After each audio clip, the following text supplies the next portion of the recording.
कि जब इस हुकूमत ने दफ़ा 370 को अपनी ब्रूट मेजॉरिटी के ताकत की बुनियाद पर अनकॉन्स्टिट्यूशनल तरीके से उसको ख़त्म किया, मैंने उस वक्त कहा था कि ये कॉन्स्टिट्यूशनल ब्रीच है और मेरा ये कंटिन्यूस मौक़िफ़ है। सर, मैं इस बिल की मुखालिफत इसलिए भी करता हूँ क्योंकि इसी ऐवान में खड़े होकर वज़ीर दाखिला ने कहा था कि ये हुकूमत जल्द से जल्द रियासत जम्मू कश्मीर के स्टेटहुड को बहाल करेगी। आज आप उस अपने वादे से मुनहरिफ हो रहे हैं, क्योंकि जब आप जम्मू कश्मीर केडर को एमगुट में मिला रहे हैं तो इससे आपकी नीयत का साफ इज़हार होता है कि आपने जो उस ऐवान को उस वक्त वादा किया था कि जम्मू कश्मीर की दोबारा रियासत को बहाल किया जाएगा, वो सच्चाई पर मुबनी नहीं था, वो सिर्फ महज अल्फाज थे या जुमले थे। तीसरी बात यह है कि सर, एक ऐसी रियासत जहां पर मुसलमान तनासुब में ज़्यादा हैं मगर पहले से अफसरशाही में उनका तनासुब बहुत कम था। मैं आपका आदाद शुमार आपके सामने रखता हूं सर। 24 सेक्रेटरी के पोस्ट हैं जिसमें से सिर्फ 5 कश्मीरी मुसलमान हैं। 58 IAS के पोस्ट में सिर्फ 12 मुसलमान हैं, यानी 17.24। 2011 की मरदमशुमारी के मुताबिक सर जम्मू कश्मीर में 68.31 मुसलमानों की आबादी है और 28% हमारे हिंदू भाइयों की आबादी है। मगर अगर आप देखेंगे टायर 2 में सर दूसरे दर्जे के 523 इंतजामी अफसरान, जिसे कश्मीरी एडमिनिस्ट्रेटिव ऑफिसर सर्विस कहते हैं, 220 यानी 523 में से 220 यानी 42.6 कश्मीरी मुसलमान हैं। IPS में आ जाइए सर, 66 पोस्ट हैं जिसमें से सिर्फ 7 मुसलमान हैं। दूसरे दर्जे के अफसरान में 248 में 108 यानी 43.54% मुसलमान हैं। अब आप मुझे बताइए कि आप क्या करने जा रहे हैं। अच्छा सर, यहां पर यह कहा गया कि कश्मीर बड़ा बैकवर्ड है। कश्मीर का खित्ता बैकवर्ड नहीं है, ये आपकी गलतफहमी है और आपके जो दिमाग में जो फीड किया गया है वो नफरत की बुनियाद पर।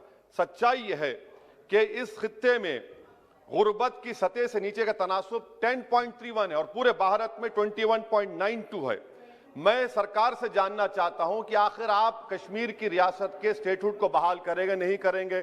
चौथा बात यह कि आपकी गलत फैसले की बुनियाद पर दूसरे ऐवान में एक भी कश्मीरी रुकने पार्लियामान नहीं है। यह हमारे मुल्क की, भारत की तारीख में तीसरी मरतबा ऐसा हुआ है।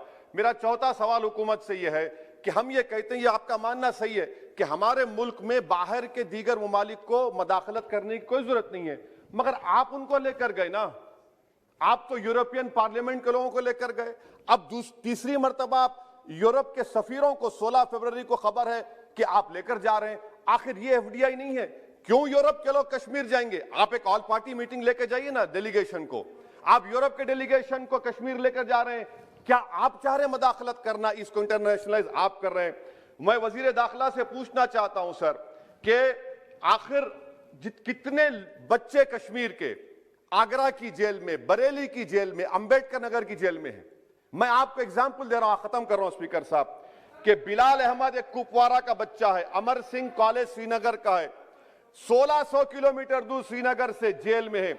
उसके वालिद ने 25,000 रुपये की अपनी गाय को बेचकर गया, हाईकोर्ट में गया, हाईकोर्ट ने फैसला दिया कि उस बच्चे को श्रीनगर ट्रांसफर करो, एग्जाम लिखाओ, आप उसको नहीं मानते। एक और फैयाज है बरेली के जेल में, इसको आपने बरेली के जेल में डाल दिया। उसके वालिद ने 35,000 रुपया का कर्जा लेकर गया। अब बताइए आप, नवीद है बारामुल्ले का, कहां से ये अपनी जमीन बेचकर उसके वालिद गए। आखिर कितने बच्चे PSA के तहत जेल में हैं? आप उनको कब छोड़ेंगे? और मैं ये बड़ी आखिर में आपसे कह रहा हूं स्पीकर साहब कि यहां पर जितनी नाम निहाद सेकुलर पार्टियों ने हुकूमत के इस इक़दाम की तायीद की, तैयार हो जाइए। ये हुकूमत जो करती है ना, ये दोबारा दोहराएगी और हम तारीख में देखेंगे कि खुदा ना खास्ता चेन्नई को, अहमदाबाद को, बेंगलुरु को, हैदराबाद को यूनियन टेरिटरी बनाएंगे ये लोग। ये कश्मीर में तो एक एग्जाम्पल बना दिए, यहां तक तजुर्बा किया गया। आज ये सब बैठकर थाली मार रहे हैं। जब लखनऊ यूटी बनेगा, जब बेंगलुरु यूटी बनेगा, जब मुंबई यूटी बनेगा, उस वक्त हाय हाय करेंगे। ये कंसिस्टेंट पॉलिसी आपकी है। इसीलिए सर, मैं होम मिनिस्टर से जो सवालात किया हूं, मैं आपसे पूछना चाहता हूं, और ये 2G से 4G करके आपने एहसान नहीं किया। अमेरिका के दबाव में आपने किया। ब्रैड शर्मन से भारत के सफीर ने मिला, अमेरिका ने स्टेटमेंट दिया और आपने 2 दिन में 4G को बहाल कर दिया। आप इस मसले को इंटरनेशनलाइज कर रहे हैं, ये गलत है और इससे कश्मीरी अवाम का डिसएम्पावरमेंट होगा, एलिनेशन बढ़ेगा। शुक्रिया सर।